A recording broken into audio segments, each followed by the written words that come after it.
Hello সবাইকে, কেমন আছো সবাই? আশা করি সবাই ভালো আছো। দেখো, আজকে তোমাদের একটা লং ভিডিও নিয়ে চলে আসলাম। এই পর্তুলিকাটা হাইব্রিড পর্তুলিকা, পিঙ্ক কালারের। দেখো কত সুন্দর ফুলটা, বেশি বড় না, ছোটই হয়েছে।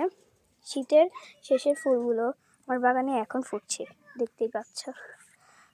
এই যে ইনডোর প্ল্যান্টগুলো কিন্তু অনেক ভালো, সুন্দর দেখাচ্ছে।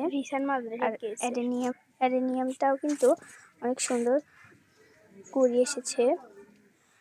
গোলাপ গাছটা তো মরে যাচ্ছিল, তারপর আমি একটু ঠিক করে দিয়েছি আজকে বাগানটা পরিষ্কার করবো বলে। আর নয়নতারাতে অনেক ভালো ফুল ফুটছে। আর এই যে দেখো কত লম্বা হয়েছে মানি প্ল্যান্ট, না এটা কী গাছ তোমরা একটু কমেন্ট সেকশনে জানিয়ে যাবে। দেখো উপরের গাছগুলো, যে পর্তুলিকাগুলো কিন্তু অনেক ভালো সুন্দর দেখাচ্ছে।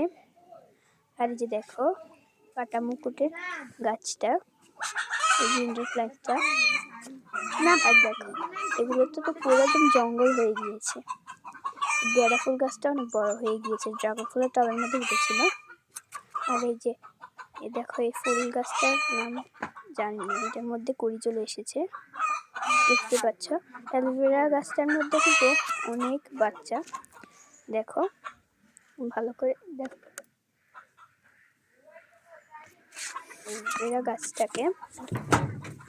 চলো এবার ওই সাইডটা দেখানো যাক। দেখো এই যে গাছগুলো, এগুলো জেব্রিনা। আর এই যে এই ফুলটাও কিন্তু আর 2 দিনের মধ্যে ফুটে যাবে। নার্সারি থেকে আনা বীজ থেকে চারা করেছি। আর এই যে অ্যালোভেরা গাছগুলোতেও কিন্তু অনেক সুন্দর গ্রোথ। আর এই ফুলগুলো এখন শীতের শেষে ফুটছে।